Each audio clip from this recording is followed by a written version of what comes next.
नमस्कार, आप देख रहे हैं यूथ मीडिया 24 न्यूज और मैं हूं आपका मित्र राजेश चौधरी। आज हमारे साथ बैठे हैं पंडित देवदत्त शर्मा, ज्योतिषाचार्य, भगवताचार्य। खैर, आपका बहुत बहुत स्वागत है हमारे चैनल में। धन्यवाद। इस बार रक्षाबंधन को लेके आम जन में भ्रांतियां हैं और सभी कैलेंडर्स और जो भी कुछ संसाधन है आम आदमी के पास, वो 11 तारीख का बता रहे हैं रक्षाबंधन, लेकिन कुछ ज्योतिषाचार्य बता रहे हैं 12 तारीख का। इसका कारण स्पष्ट अगर आप करेंगे तो आपका सदैव जनजीवन, जो आम जन है उनको अगर कुछ लाभ होता है, इससे हानि होती है तो वो आपका आभारी होगा। हानि की जगह अगर लाभ होता है तो देखिए, इसमें ये जो त्योहार होते हैं विशेष करके, जैसे अष्टमी हो गई या नवमी हो गई, ये मध्याह्न व्यापिनी हुआ करते हैं। ऐसे ही रक्षाबंधन भी हुआ करता है। निर्णय सिंधु के प्रश्न नंबर 103 का है एक ये है कि बशर्ते कि कर्म काल के समय भद्रा व्याप्त न हो। जो हमें कर्म करना उसमें भद्रा न हो, मतलब हम कोई भी शुभ कर्म करना चाहते हैं तो उसमें भद्रा वाली घड़ी ना होनी, भद्रा नहीं आनी चाहिए। कैसी भी भद्रा ना हो कि कोई कहते हैं कि पुच्छ पे शुद्ध होती है, मुंह पे ऐसी होती है, ऐसे वचन, ये तो इसमें हर तरह से गलत ही मान्य है। इसको गलती कहा जा सकता है कि इसमें रक्षाबंधन तो भाई बहन का बड़ा अटूट प्रेम बंधन होता है। बहन के अंगूठे में अमृत होता है, भाई के तिलक करती है, उससे उसकी कामना करती है, पूर्ण आयु की करती है, शुभ कामनाएं करती है, इसके समृद्धि सुख हो, इसे सब कुछ प्राप्त हो, और इसे भद्रा में करे तो भाई के लिए वो खराब है। आपने कहा कि बहन के अंगूठे में अमृत होता है और अगर वो उसके तिलक करती है तो उसकी शुभकामनाओं के लिए सदैव करना चाहिए। बिल्कुल करना चाहिए। इदम भद्रायानम कार्यम। शुभ की इच्छा रखने वाले माताएं, बहन, बेटियां अपने भाइयों की कलाई में राखी भद्रा में कतई न बांधें, और बांधें तो इस वर्ष एक ये भ्रांति सी फैल चुकी है कि कुछ कैलेंडरों में, कुछ पंचांगों में भी है जिनको भद्रा के बारे में कम जानकारी है और ज़्यादा जानकारी नहीं है। जब धर्म सिंधु कहता है और तुम्हारा निर्णय सिंधु भी कहता है, भविष्य पुराण कहता है, निर्णय सिंधु में हेमाद्री का मंतव्य लिखा हुआ है, भविष्य पुराण का ये लेख है, उल्लेख करते हुए उन्होंने लिख दिया है कि श्रावण की पूर्णमासी में सूर्योदय अगर 3 घड़ी तक है और उससे अधिक है तो वह तिथि उस दिन पूरे दिन मान्य होगी। इसलिए 12 तारीख में 3 घड़ी से अधिक है, इसलिए पूर्णमासी उसी दिन मानी जाएगी। उसी दिन श्रावणी, इसको उपाकर्म भी कहते हैं, उसी दिन भाई बहन, भाई के बहन जो है रक्षाबंधन कर सकती है, टीका कर सकती है। मैं तो यही कहूँगा, जो विद्वान जो लोग हैं, कुछ विद्वान द्विजजन घर घर जाकर के राखियाँ बांधते हैं, उनको भी ऐसा नहीं करना चाहिए। मतलब आपका कहना ये है कि जो राखी बांधनी चाहिए वो शुभ घड़ी जो है इस बार 11 तारीख को नहीं है। इस बार 11 तारीख को मनानी ही नहीं चाहिए और नहीं है। श्रावण की पूर्णिमा 12 अगस्त 2022 को शुक्रवार में सूर्योदय के बाद 3 घड़ी से भी अधिक रहेगी, जो साकल्यापादिता तिथि मानी जाएगी, रक्षाबंधन के लिए श्रेष्ठ मानी जाएगी। याद रहे, कुछ जो नवोदित ज्योतिषी हैं, उन्होंने 11 को लिख दिया है। वो राखी बांधना वो बिल्कुल गुरुवार में 14 पर आते 10:38 बजे तक है। उस दिन ही उसी समय भद्रा प्रारंभ हो जाएंगी, जो रात्रि में 8 बजे करके 51 मिनट में रहेंगी। भद्रा में रक्षाबंधन सर्वमतेन वर्जित है। आपका कहना है कि इस बार जो रक्षाबंधन 11 तारीख का कैलेंडरों में दिखाई दे रहा है, 11 तारीख का ना, 11 तारीख का वो अशुभ रहेगा।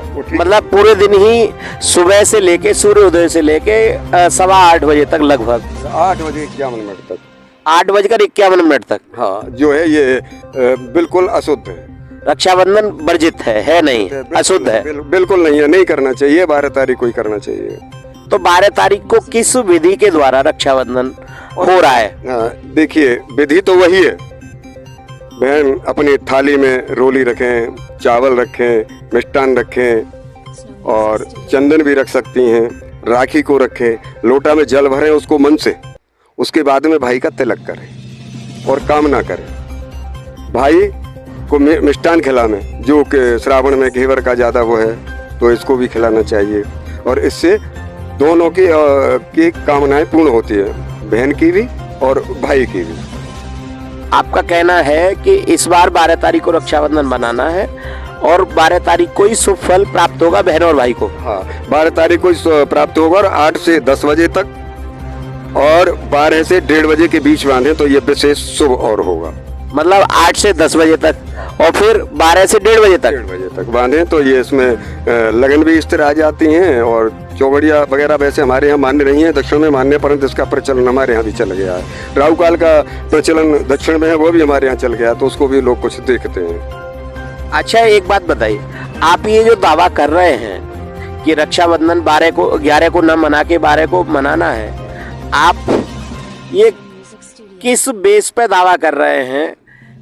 क्या पत्रा के माध्यम से कर रहे हैं, क्या ज्योतिष के माध्यम से कर रहे हैं, कौन सा माध्यम है? ये माध्यम है निर्णय सिंधु में हेमांद्री का जो मंतव्य मैंने बताया, जो भविष्य पुराण का उल्लेख करते हुए उन्होंने लिख दिया है, पृष्ठ 103 का है ये। मतलब आप शास्त्र के अनुरूप हमें बता रहे हैं। हाँ जी, जो शास्त्र में बात है उसको मानना चाहिए और हमारे यहाँ एक बेकार की बातें ज्यादातर चल रही हैं, कोई कुछ कह देता है, कोई कुछ कह देता है, इसलिए हिंदुओं के त्योहार दो हो जाते हैं। नहीं, एक सब विद्वानों को एक जगह होकर के एक ही त्योहार कराना चाहिए।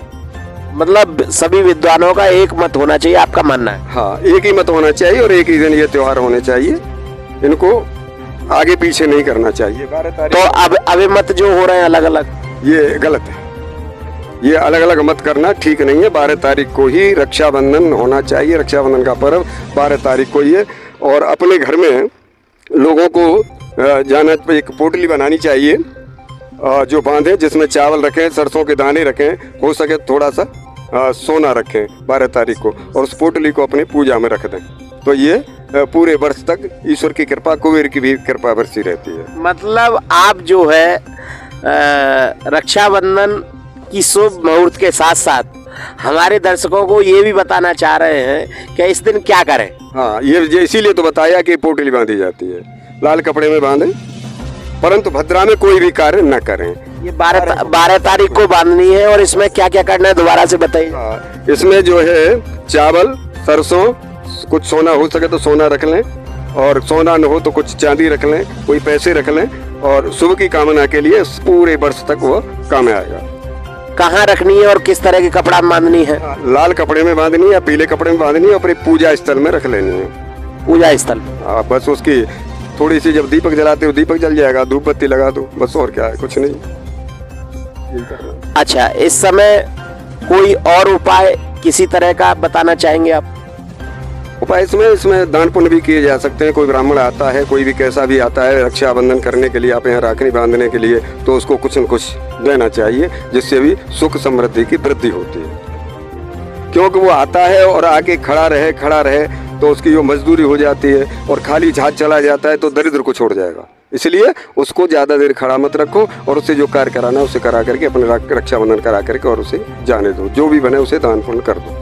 मतलब आपका कहना है कि अगर कोई ब्राह्मण या कोई पुजारी वगैरह आपके यहाँ आता है तो आपको उनसे सही समय पर कार्य करा के ज़्यादा देर खड़ा नहीं करना है, समय वेस्ट नहीं करना है और उन्हें विदा कर देना है, कुछ दान दक्षिणा देके। हाँ, कुछ दान दक्षिणा देकर उसको विदा कर दे और वह अपने लिए सुख समृद्धि, धन धान से, संतान आदि के लिए और पूर्वजों के लिए भी बहुत बढ़िया है।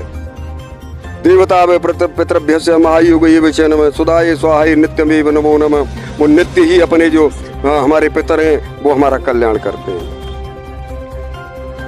आप देख रहे थे पंडित देवदत्त शास्त्री और भागवताचार्य मेरे साथ हैं। इन्होंने आपके सुख समृद्धि के लिए शुभ मुहूर्त, शुभ ग्रह, सभी फल शुभकामनाओं के लिए इन्होंने आपको समय और तिथि बताई है। 11 तारीख को इनका कहना है कि कदाप भी रक्षाबंधन ना मनावे और 12 तारीख को सुबह 8 बजे से 10 बजे तक और दोपहर को 12 बजे से 1:30 बजे के बीच रक्षाबंधन बहनें अपने भाइयों के रक्षा के तौर पर राखी बांधें और त्योहार बनाएं, टीका करें। और कुछ कहना चाहेंगे अपने, कोई संदेश? इतना ही संदेश यही है कि सब लोगों के लिए, अपने देश के लिए, अपने भाई बहन बुजुर्ग बच्चों के लिए शुभ आशीष, उनका कल्याण रहे। इसी तरह से इसको रक्षाबंधन को करेंगे तो कल्याण ही कल्याण होगा, ऐसा कुछ नहीं है। बहुत जय श्री राधे। जय श्री राधे, जय श्री राधे। अपने दर्शकों से मैं विदा लेता हूँ, फिर मिलता हूँ नेक्स्ट कार्यक्रम में। आपका मित्र Rajesh Chaudhary, youth media 24 news के लिए।